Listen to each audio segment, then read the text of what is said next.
Hello guys, welcome to a brand new video on daily tutorials. In today's video, I'm going to teach you some easy steps on how you can log in to the Doha Bank. Before we start the video, don't forget to like, share and subscribe to the channel for more such useful tutorials. Without further ado, let's move on to the video. First of all, make sure that you're connected to the internet.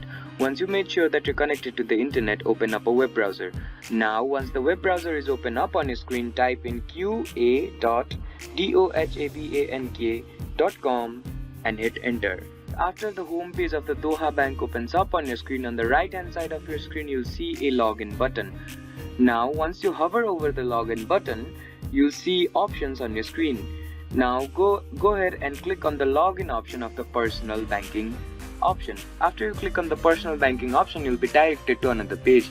In this page, you'll have to fill in some credentials.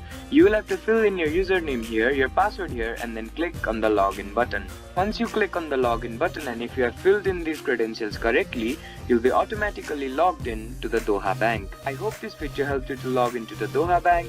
Don't forget to like, share and subscribe to the channel for more such useful tutorials. Thank you for watching.